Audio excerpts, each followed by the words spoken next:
Welcome back, my friends, to TFT Hyper Roll with Autarch, and this is part 2 of what I believe is the easiest build to climb with in Hyper Roll right now. If you haven't seen part 1, go back and watch it, although it is not necessary to understand this video. It just kind of gives a little bit more color into different ways that you can do this build. Here we had multi-talented as an option. That is the most popular augment that people choose when given the option, and for obvious reasons that you will see.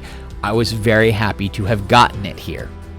Now let's take a look at the first set of augments. Absolutely nothing really thrilling here. Submit to the Pit is great if you're going for moshers, and moshers are pretty strong, but I wasn't doing that, especially with multi-talented, because I knew in my head exactly what I wanted to do. You Have My Sword ends up the only option, as it's going to give us additional damage.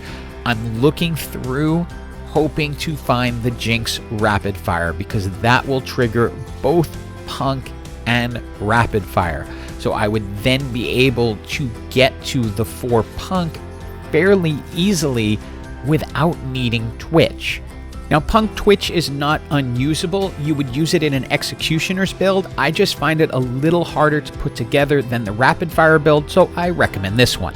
And I didn't expect to start as strong here as I did in the previous video, because we don't have a 2-star Jinx, we don't have the Rageblade yet, and that is a Yasuo with true damage and edgelord, which is going to tear through things early. Luckily, when you have multi-talented and Punk, you're going to get some low-cost rolls, and you can pick up exactly what you're looking for. And that is the Jinx with Rapidfire, and then we also get to 2-star our Senna. So we're in pretty good shape going in. We get our Pantheon, now we have our 4 Punks. And in this scenario, I'll end up holding on to the 4 Punks because it's going to be worth it to get Jinx's damage up. Now, the difference between this game and the previous game is in the previous game, we only went with 2 Punks and then focused Soul Guardian. We're still going to be bringing Guardians into the front line. We're just going to keep Vi involved, so not necessarily going to Poppy later in the game to enhance Amumu. Time for an item choice, and it's pretty simple. Bow, Rod, Rageblade, Jinx. Enough said. And this build is pretty popular, as you can see, but because it's made up of so many 1s and 2s, there's lots of room. You're not going to necessarily get pushed out of it early. So stick with it, even if early you might see somebody else doing it as well. Time for the next set of augments. Nothing really thrilling here. Golden Ticket isn't bad, but I don't love it. Return on investment, I shouldn't have even needed to roll. It's a no-brainer with a Punk build, because again, you're getting cheap rolls, so you're going to get to that 28 much faster. Thus, you're going to be able to enhance it.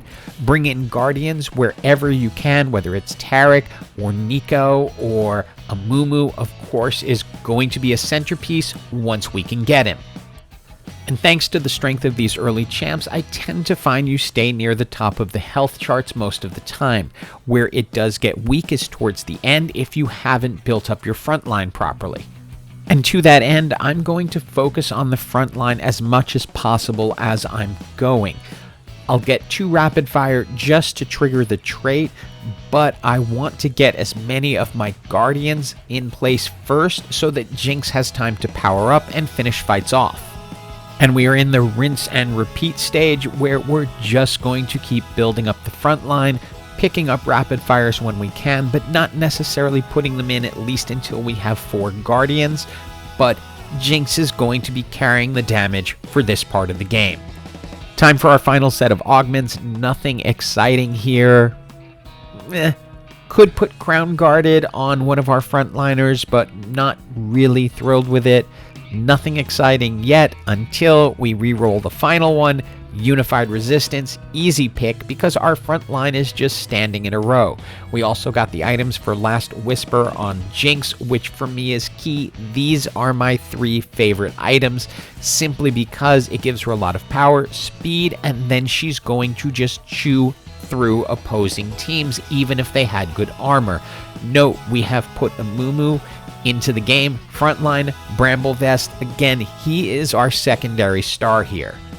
Even at 1 star, he's going to get lots of shielding from his neighbors, which is going to allow him to ult, hold people in place, which will allow Jinx to finish them off. Now, because we got return on investment earlier on, we can start picking up poppies because we might be able to bring Poppy into the match at some point.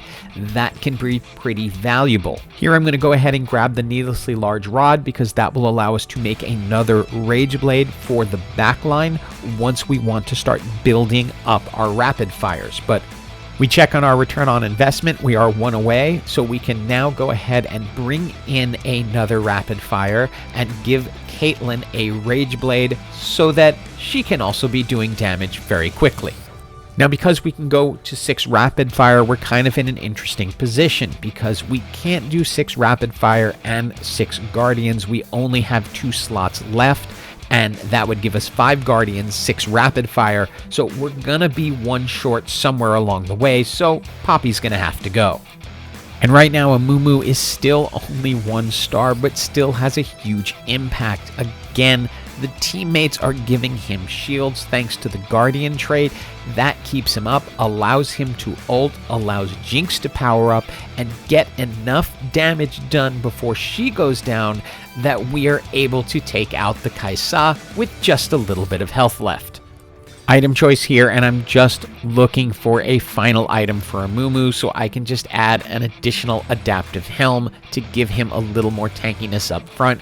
He's now up to 2 stars, so I feel he is in good position to go. Since we picked up a Lucian and Caitlyn is still only at 1 star, Lucian is going to be a better champion and those items will be really good for him. As you can see, this is our main competition, another Punk build.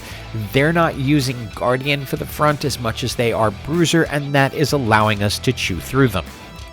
This item choice kind of makes me wish I had waited because I would have loved to have gotten that Sunfire Cape for Amumu, but Amumu is set as is. We can still pick it up and put it in the front line, which now with a 2-star Yorick, it will go on him, and I should have switched Tarek out earlier because Yorick is going to be a better unit. He's also going to end up picking up Mosher with Vi, which is decent but not really critical to this build.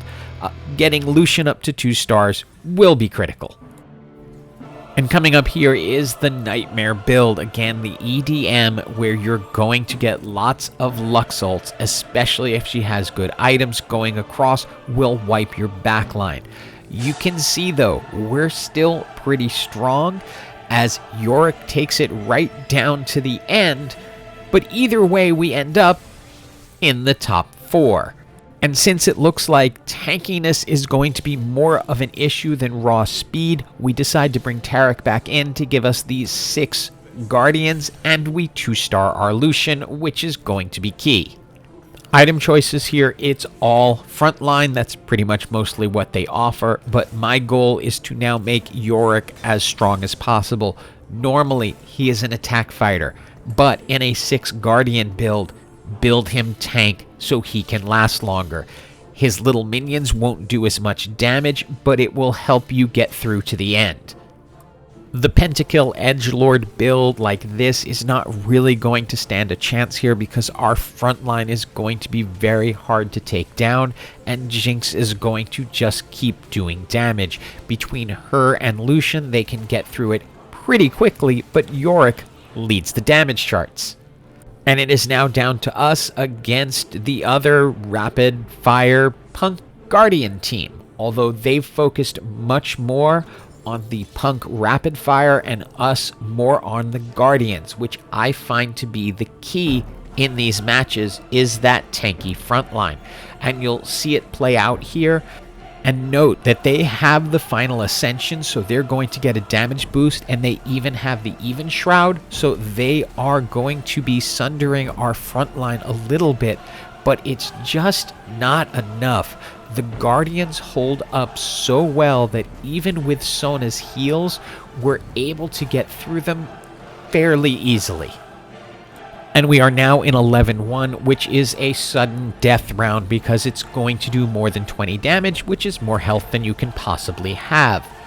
Again, we have a strong advantage here with how tanky our front line is. We're able to get in. A Mumu can get off the critical ult, stop everything, and allows our Jinx to just finish it off, leading the damage charts, and it's GG for everyone. I hope these videos helped you figure how to make use of this comp. It's very strong and will get you top 4 almost every time. As always, hope you have an absolutely awesome day.